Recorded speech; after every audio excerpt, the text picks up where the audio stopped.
sort de ce qu'on fait d'habitude dans la capsule au berceau parce qu'on est au sommet. C'est le centre d'entraînement de Josée. Bonjour Josée. Josée Thibault. Allô?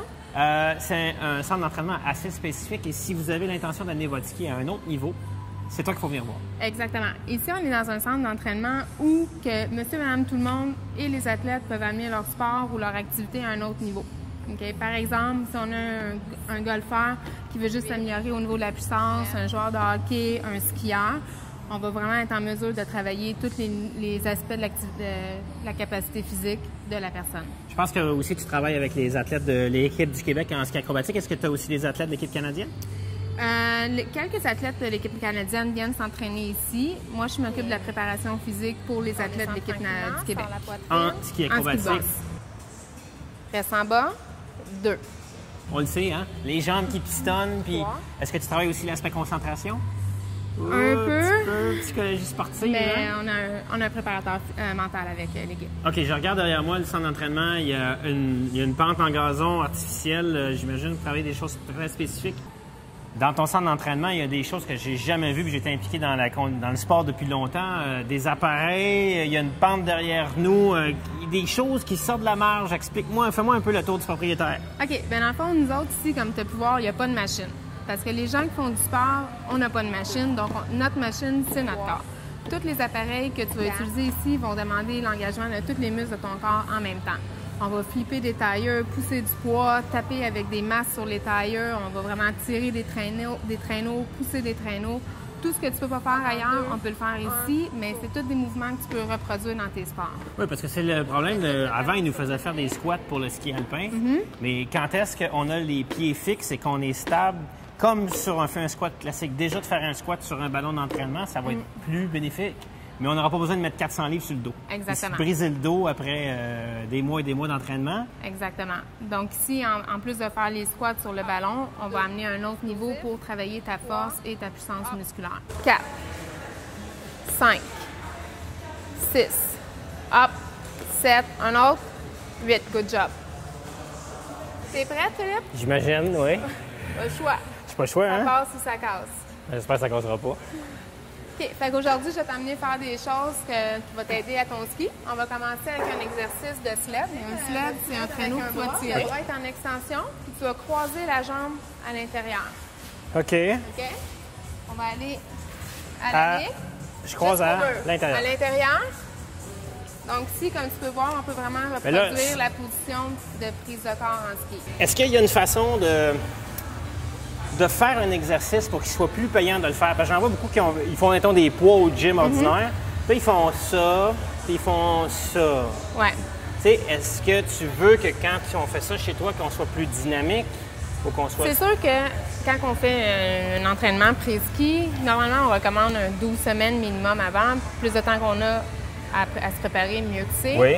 Il y a différentes phases d'entraînement. Ouais. Plus qu'on approche à notre saison de ski, on va aller plus dynamique. Ouais. Le monsieur, madame, tout le monde, ils se mettent un petit peu en forme au début de l'année. Ils vont faire souvent, c'est au pré-ski, ils appellent ça le pré-ski. Ils vont aller monter une fois ou deux la montagne, puis là, les enfants sont au club de ski, puis ils font une fin de semaine. C'est pas ça, c'est pas assez. Hein? Pour vraiment aller, en vieillissant, avoir une belle saison de ski. Exactement. En fait, quand on parle d'exercice, il y a tout le temps 3 facettes à regarder. Un, il y a la force musculaire, ensuite l'endurance musculaire et la flexibilité. Okay. En ski alpin, surtout si on veut vraiment apprécier nos journées au complet et nos fins de semaine, et si les gens voyagent, partent pour une semaine, on va être capable de bénéficier de nos 5 jours de ski, c'est important de travailler ces 3 facettes d'entraînement-là. C'est probablement, je te dirais, la souplesse qu'on oublie le plus. Ah oui, la souplesse, surtout en vieillissant. Ensuite, la force, mais aussi l'endurance.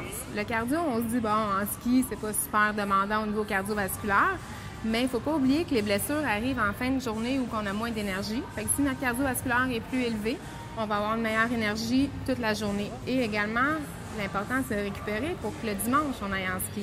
Oui, parce que ça, on voit ça beaucoup, il y a 40 d'affluence de moins le dimanche. C'est pas nécessairement, l'industrie est peut-être en train de se tromper en disant, ben le monde, le dimanche, c'est pas parce qu'ils vont à la messe, hein, le monde va pas à la messe. C'est pas parce qu'ils vont magasiner, le monde magasine le samedi aussi. C'est parce que le monde, le dimanche, après avoir skié le samedi, ils peuvent pas se lever. Exact. Exact. Fait que ça, c'est quand on est tout mindé, on a eu une bonne journée, puis là, le lendemain matin, on a la misère de sortir du lit.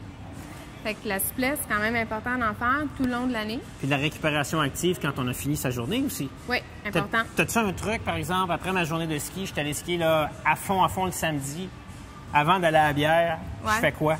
Bien, si vous avez accès à un centre d'entraînement ou juste un vélo spinning, faire un 20 minutes, une demi-heure de vélo, relax, pas d'intensité, juste faire bouger les jambes. Ensuite, faire des stretching, faire des étirements, puis ensuite, un bon bain chaud. Ensuite, on va à la bière. Bon, oui, ça c'est important. Ça, c'est important. Oui, pour relaxer. Dans les gyms, à l'époque, c'était fréquenté par les culturistes. Fait que les sportifs ils ont commencé à copier le style d'entraînement des culturistes, qui est la pire chose qu'on peut faire à notre corps parce qu'on apprend à travailler nos muscles à travailler séparément. Oui, puis on est tout le temps, je dirais, sursollicité pour les joints, les coudes, les genoux. Tu sais, avant que moi, je vienne vraiment assez en forme de mes jambes, mais s'il faut que je mette 350 livres de squat, mon dos va casser Exactement, il faut travailler ensemble. Donc, cette façon-là des culturistes qui, eux, avaient un but vraiment spécifique de gonfler la musculature. L'esthétique. Il y a d'autres façons de se mettre plus en forme, mais les gyms classiques n'ont pas adapté ça, ou presque pas. Bien, la tendance est vers un entraînement plus fonctionnel, mais c'est beaucoup plus facile d'entraîner un culturiste. D'accord. OK? Parce que ça prend... Tout le monde peut travailler les biceps, tout le monde peut travailler avec une machine. Tu te casses pas la tête, là. Ouais, nous autres aussi, on est obligé, il y a une éducation à faire. Les gens, il faut qu'on corrige tout le temps. Il faut vraiment travailler pour qu'ils se renforcissent pour être capable de faire des choses, t'sais. Ça te demande plus d'imagination, plus de travail, plus de suivi de ta part. Exactement. Faut vraiment en one-on-one avec ton client. Mais écoute, c'est vraiment fin de toi d'avoir partagé ça avec nous. Ça me fait plaisir. Parce que ça va être une belle découverte pour les gens. Puis il y en a beaucoup plus qu'on pense. Des skieurs pour qui c'est une passion, pas juste... Écoute, ils vont rater le travail pour aller skier une tempête. Ils vont partir en voyage 2 semaines. Ils ont 2 semaines de vacances par année, mais ils passent 2 semaines en voyage de ski. Fait que des skieurs à la maison, ben Au Sommet, ça s'appelle. Oui, on est à Laval. Fait que n'importe qui veut venir nous voir, on est ouvert à vous. Merci de nous recevoir. Merci.